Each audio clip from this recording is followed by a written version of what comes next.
Mahkamah Konstitusi mengabulkan permohonan yang diajukan oleh Haris Azhar dan Fathiah terkait aturan mengenai larangan menyiarkan berita atau pemberitahuan bohong sehingga menimbulkan keonaran sebagaimana tercantum dalam Pasal 14 dan Pasal 15 KUHP bertentangan dengan Undang-Undang Dasar 1945.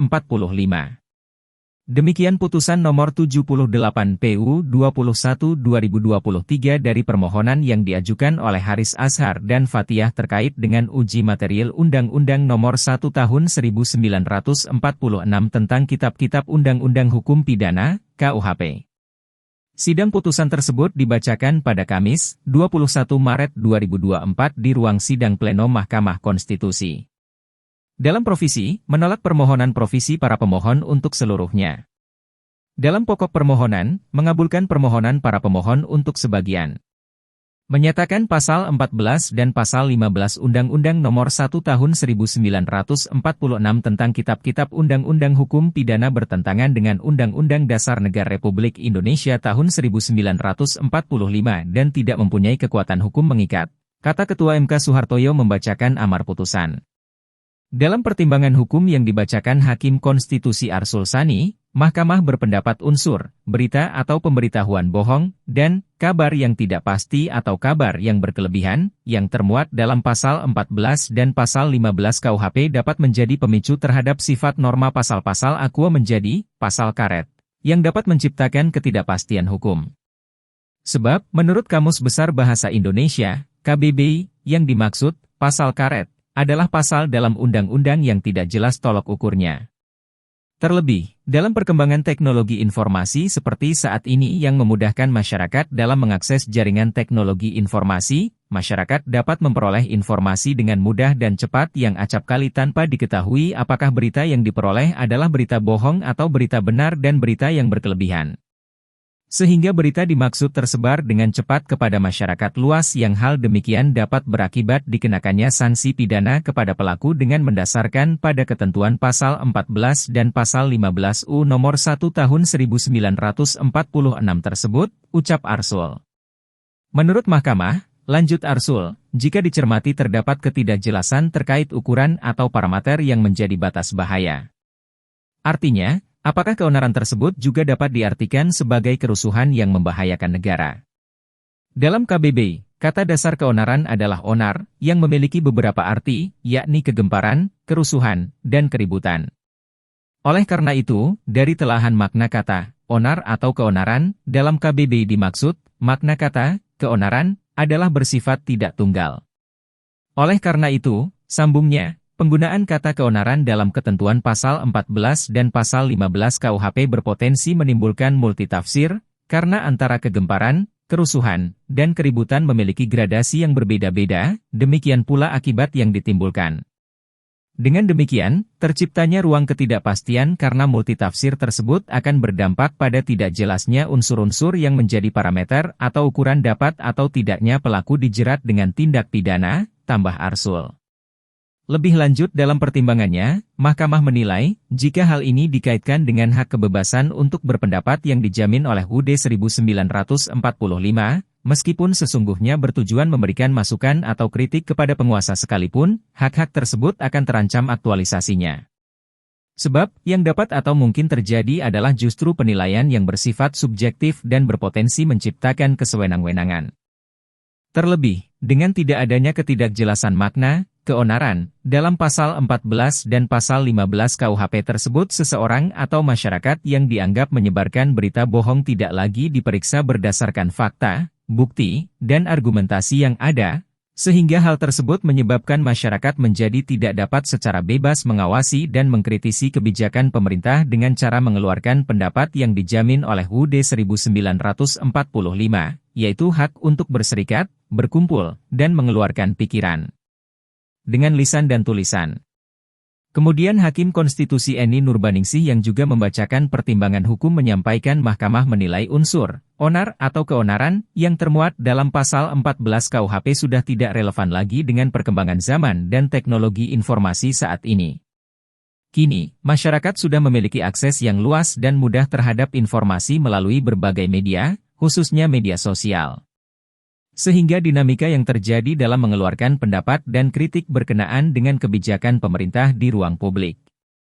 Hal tersebut sebagai bagian dari dinamika demokrasi yang merupakan pengejawantahan dari partisipasi publik yang bukan serta-merta dapat dianggap sebagai unsur yang menjadi penyebab keonaran dan dapat dikenakan tindakan oleh aparat penegak hukum.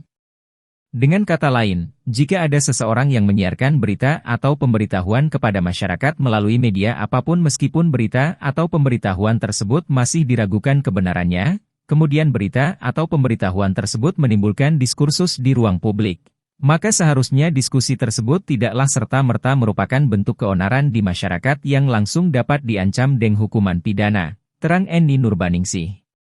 Selanjutnya, Mahkamah menilai unsur kabar yang berkelebihan merupakan pengulangan penerapan unsur pemberitahuan bohong yang esensinya sebenarnya sama. Hal tersebut mengakibatkan adanya tumpang tindih, overlapping, dalam pengaturan norma pasal 15 KUHP yang dapat menjadikan norma dimaksud mengandung sifat ambigu. Terlebih, penjelasan pasal akuo tidak menguraikan secara jelas gradasi atau tingkat keakuratan yang dimaksud sehingga hal ini bertentangan dengan asas yang berlaku dalam perumusan norma hukum pidana, yaitu harus dibuat secara tertulis, lex scripta, jelas, lex certa, dan tegas tanpa ada analogi, lex stricta.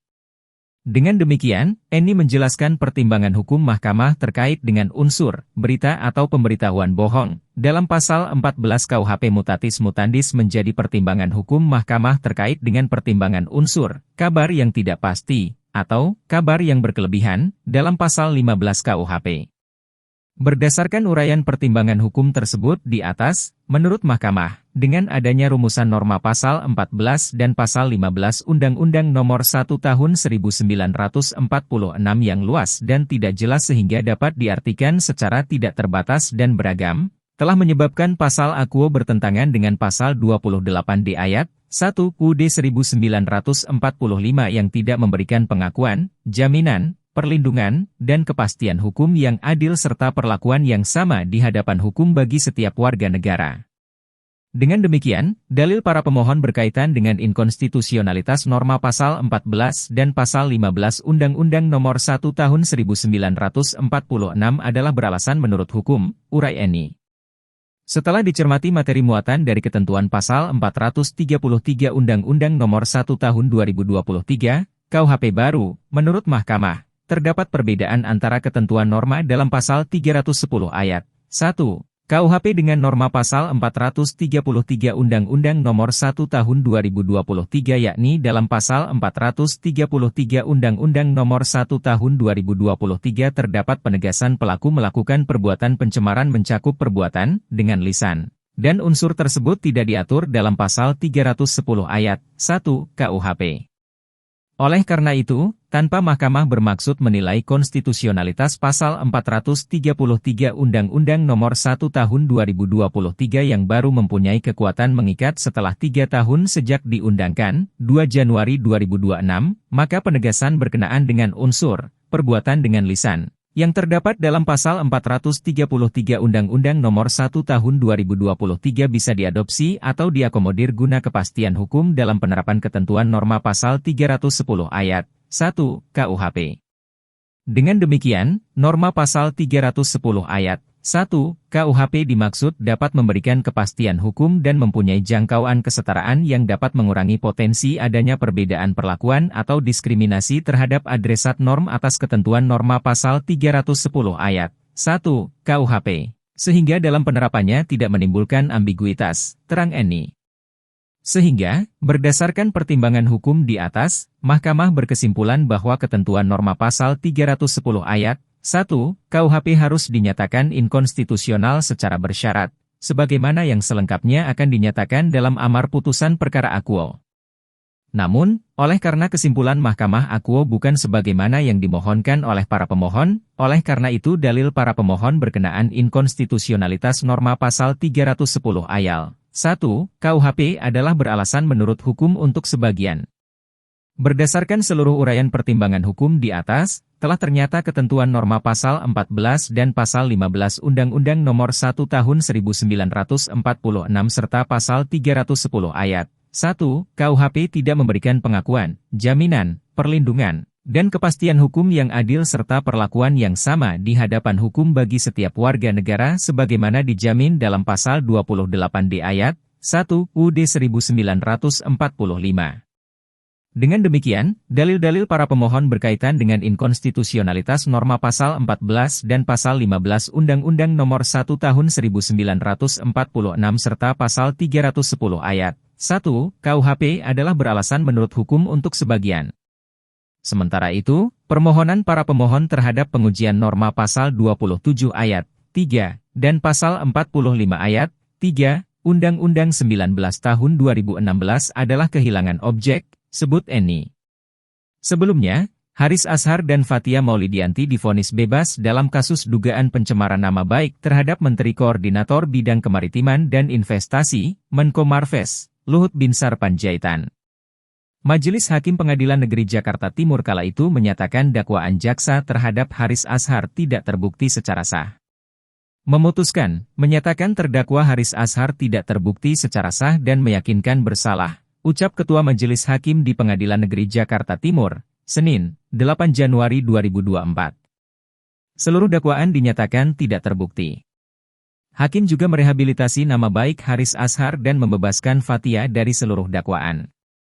Kasus ini bermula ketika Haris Azhar dan Fathia Maulidiyanti dilaporkan Luhut ke Polda Metro Jaya setelah keduanya membahas konten dengan judul, "Ada Lord Luhut di balik relasi ekonomi Ops Militer Intan Jaya". Jenderal Bin juga ada, yang tayang di kanal YouTube Haris Azhar pada 20 Agustus 2021.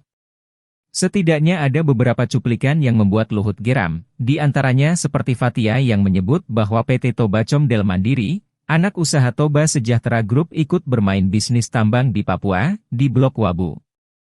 Perusahaan itu disebut sebagai anak usaha Toba Sejahtera Group, perusahaan yang dibesut Luhut. PT Tobacom Del Mandiri ini direkturnya adalah purnawirawan TNI namanya Paulus Prananto. Kita tahu juga bahwa Toba Sejahtera Group ini juga dimiliki sahamnya oleh salah satu pejabat kita, namanya adalah Luhut Binsar Panjaitan, LBP, Lord Luhut. Jadi Luhut bisa dibilang bermain dalam pertambangan-pertambangan yang terjadi di Papua hari ini, kata Fathia dalam video tersebut.